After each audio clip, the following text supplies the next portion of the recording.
اعوذ باللہ من الشیطان الرجیم بسم اللہ الرحمن الرحیم الحمد للہ الذی جعل کمال دینہ و تمام نعمتہ بولایت علی بن ابی طالب علیہ السلام والصلاۃ والسلام علی سید الانبیاء والمرسلین اما بعد بسم اللہ الرحمن الرحیم۔ معزز ناظرین کا السلام علیکم ورحمۃ اللہ۔ آج کی ہماری بحث ہے جن چیزوں پر زکوٰۃ واجب ہے ان میں سے بھیڑ کا نصاب۔ فرماتے ہیں بھیڑ کے 5 نصاب ہیں۔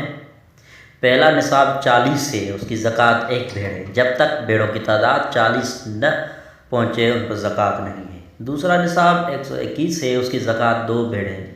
تیسرا نصاب 201 ہے، اس کی زکوٰۃ 3 بھیڑیں ہیں۔ چوتھا نصاب 301 ہے، اس کی زکوٰۃ 4 بھیڑیں ہیں۔ پانچواں نصاب 400 سے اوپر کی ہے اور ان کا حساب 100 سے 100 تک کرنا ضروری ہے، اور ہر 100 بھیڑوں پر 1 بھیڑ دی جائے۔ یہ ضرور نہیں ہے کہ زکوٰۃ انہی بھیڑوں میں سے دی جائے، بلکہ اگر کوئی اور بھیڑیں دے دی جائیں یا بھیڑوں کی قیمت کے برابر نقدی دے دی جائے تو کافی ہے۔ اچھا، فرماتے ہیں 2 نصابوں کے درمیان زکوٰۃ نہیں ہے، لہذا اگر کسی کی بھیڑوں کی تعداد پہلے نصاب سے جو کہ 40 ہے زیادہ ہو لیکن دوسرے نصاب تک یعنی جو 121 ہے نہ پہنچے تو اسے چاہیے کہ صرف 40 پر زکوٰۃ دے، اور جو تعداد سے زیادہ اس پر زکوٰۃ نہیں ہے اس کے بعد کے نصابوں کے لیے بھی یہی حکم ہے۔ اونٹ، گائے اور بھیڑیں جب نصاب کی حد تک پہنچ جائیں تو خواہ وہ نر ہو یا مادہ یا کچھ نر ہو یا کچھ مادہ تو ان پر زکوٰۃ واجب ہے۔ فرماتے زکوٰۃ کے ضمن میں گائے اور بھینس ایک جنس شمار ہوتی ہے، عربی اور غیر عربی اونٹ ایک جنس ہیں، اسی طرح بھیڑ، بکرے، دمبے میں کوئی فرق نہیں ہے۔ اگر کوئی شخص زکوٰۃ کے طور پر بھیڑ دے تو احتیاط واجب کی بنا پر ضروری ہے کہ وہ کم از کم دوسرے سال میں داخل ہو چکی ہو۔ اگر بکری دے تو احتیاطاً ضروری ہے کہ وہ تیسرے سال میں داخل ہو چکی ہو۔ فرماتے ہیں جو بھیڑ کوئی شخص زکوٰۃ کے طور پر دے اگر اس کی قیمت اس کی بھیڑوں سے معمول سے کم بھی ہو تو کوئی حرج نہیں ہے، لیکن بہتر ہے کہ ایسی بھیڑ دے جس کی قیمت اس کی ہر بھیڑ سے زیادہ ہو۔ نیز گائے اور اونٹ کے بارے میں بھی یہی حکم ہے۔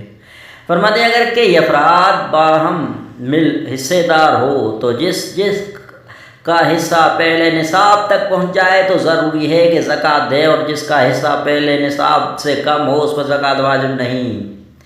اگر ایک شخص کی گائے یا اونٹ یا بھیڑیں مختلف جگہوں پر ہوں، وہ سب ملا کر نصاب کے برابر ہوں تو ضروری ہے کہ ان کی زکوٰۃ دے۔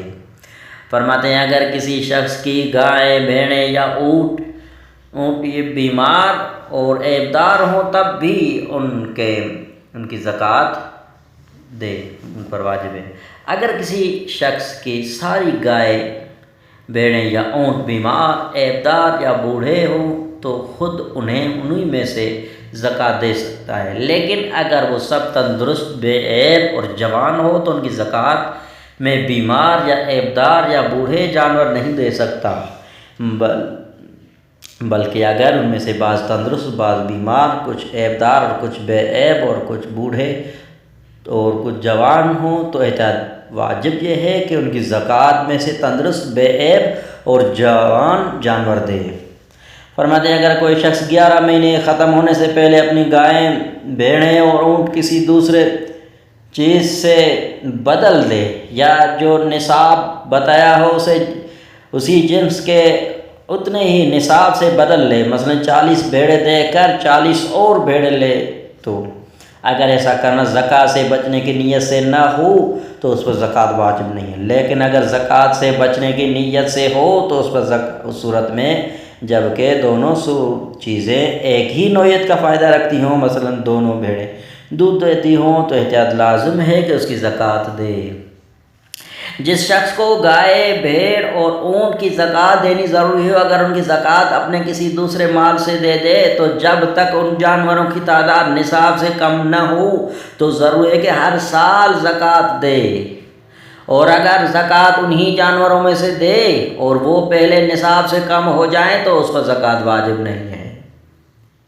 مثلا جو شخص 40 بھیڑیں رکھتا ہو اگر ان کی زکوٰۃ اپنے دوسرے مال سے دے دے تو جب تک اس کی بھیڑیں 40 سے کم نہ ہو، ضرور کہ ہر سال ایک بھیڑ دے، اور اگر ان بھیڑوں میں سے زکوٰۃ دے تو جب تک ان کی تعداد 40 تک نہ پہنچ جائے اس پر زکوٰۃ واجب نہیں ہے۔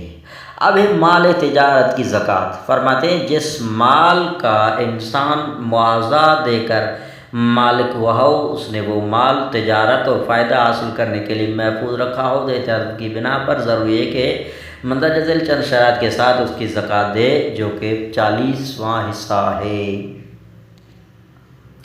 سب سے پہلی شرط مالک بالغ اور عاقل ہو۔ نمبر 2، مال کی قیمت کم از کم 15 مسکال سکہ دار سونے یا 105 مسکال سکہ دار چاندی کے برابر ہو۔ نمبر 3، جس وقت سے اس مال سے فائدہ اٹھانے کی نیت کی ہو اس پر 1 سال گزر جائے۔ نمبر 4، فائدہ اٹھانے کی نیت پورے سال باقی رہے، پس اگر سال کے دوران اس کی نیت بدل جائے، اس کو اخراجات کی مد میں صرف کرنے کی نیت کرے تو ضرور نہیں کہ اس پر زکوٰۃ دے۔ نمبر 5، مالک اس مال میں پورا سال تصرف کر سکتا ہو۔